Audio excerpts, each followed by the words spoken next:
Well. Now things just got a hell of a lot more interesting. Let's find out.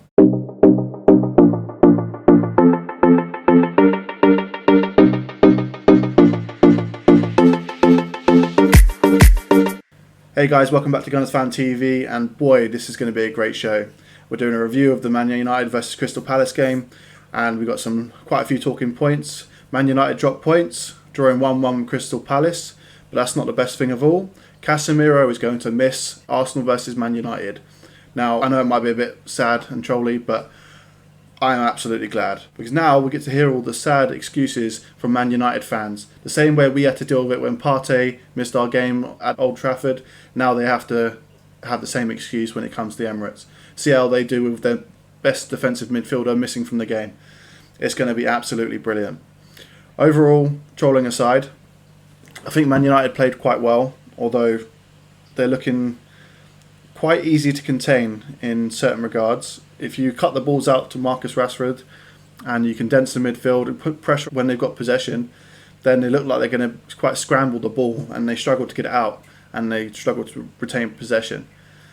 Crystal Palace turned up in the end. Michael Olise's goal, oh my god, what a free kick, absolute blinder, right into the top corner. But overall, I'm absolutely excited now for the Arsenal versus Man United game. It's going to be a great game. I would have enjoyed watching Partey versus Casemiro, but unfortunately, shit happens. But now it's good, because we had to listen to a lot of shit from United fans about losing to Old Trafford this season, mainly from people like Saeed from Saeed TV and the Big Six, and Culture Cams as well. And sorry, I'm a Big Six watcher, so I listen to a lot of their shit, and yeah, it's going to be brilliant. I can't wait to see the look on their faces when Man United gets slapped up out of the Emirates. It's going to be absolutely brilliant. But yeah, there isn't going to be much talking points on the game, because I missed the first half. I had a few audio issues I was trying to sort out on my laptop, trying to find a virtual link between both my speakers, and it was an absolute nightmare, so I missed a lot of the first half. But the second half, Palace looked like they controlled most of the possession. They were on the ball a lot. Man United were sitting back. Defensively, they looked very sound. Casemiro, oh my god, this guy's a beast. He was just breaking up play after play, tackling people, being some places he shouldn't be in regards to just out of nowhere. And Varane as well looked absolutely solid at the back. What a signing he's turned out to be.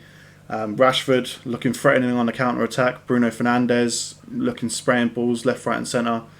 Guy looks like a handful. So another person we have to keep quiet. But in terms of the Arsenal versus Man United game, it's going to be very good. I'm really looking forward to this game. And if we can keep Bruno Fernandes quiet and stop him from passing up the play, then I don't think they have many outballs. I mean, apart from Eriksen and Fernandes, maybe Lisandro Martinez, Varane, he's got a decent ball, but he doesn't always find the other player on the run. So I think if we can keep their midfield quiet, which now that Casemiro's gone, I think it's going to definitely be a one-sided midfield battle. I don't see McTominay or Fred coming in and doing the same type of job that Casemiro does. So it's going to be very interesting to see what happens in that battle. But obviously I'll do a lot more on the preview up and coming to the game. But I just had to watch this game to see what Man United are saying, seeing how they're going to be putting out their team, and seeing what kind of threat they're going to be. Got to do the homework before the game after all. But yeah, overall game looked very even. Man United, although they didn't have a lot of possession of the ball in the second half, they were very defensively solid. Crystal Palace had a very hard time breaking them through, and yeah, overall it was quite a good game to watch. I mean, from a neutral standpoint, that is. Crystal Palace, though, they seriously need a striker. Like, you can tell. If they had a banging number 9, or even a half-decent number 9, then they would be a lot higher up the table. I mean, Ayew is trash. Absolutely trash. And Edouard, I missed a lot of him. He came off quite early in the second half. But from what I've seen of him, he wasn't doing much. Eze and Zaha constantly being threats. I mean, Eze was only on the pitch for a short period of time, but you could see the impact he makes. And Elise, man, this kid is something. Honestly, his free kick was out of this world. And he was constantly threatening throughout most of the game that I could see. Palace's defence looking quite shaky. I didn't see Jakob Andersen in there. I don't think he was playing. I think it was Gehi and Mark Hughes, I think it was. I might have been mistaken. Like I said, I missed the first half, so a few of the main details I might be a bit loose on. But overall, Palace put up a fight against Manchester United. They kept on the ball. Granted, their possession didn't always lead to much, and it was constant scrambling from end to end. But for the most part, Palace held their own, did great to come back. I mean, it was a absolute worldie from Elise to get the 1-1 result. So, but David De Gea, he looked quality, and I'm hoping that David De Gea doesn't turn up against Arsenal, because he likes a good game against Arsenal, as we've seen in the past. When a guy turns up on his day, absolute world class keeper. Let's hope we get the David De Gea for the past 2 years and not David De Gea 5-10 years ago, because that would be a scary thought. Overall, I think Crystal Palace were probably the better team. I think they deserved the 1-1 draw. Man United were good, but I don't think they were offering a lot in attack. Rashford was getting double up on. They brought Garnacho on towards the end. Didn't really have much of an impact. Anthony, shots are wild.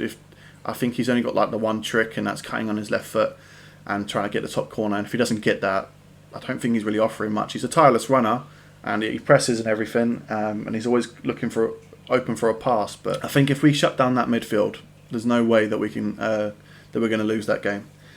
But anyway, it's only going to be a short one, because I can't wait to go over to Saeed's channel and see how he's doing, and see the other thoughts online. So it's going to be great. But stay tuned, and we'll post another video soon. We're going to be doing a preview for Man United versus Arsenal. I think that's on Sunday, so we'll probably get a preview out on Friday. And we're just doing videos on a daily basis, really. So just keep your eyes out and keep posted. And if there's any comments or questions, then please leave a comment, and I'll try and answer back as much as possible. If you want to start a conversation or something, then by all means, I'll get involved.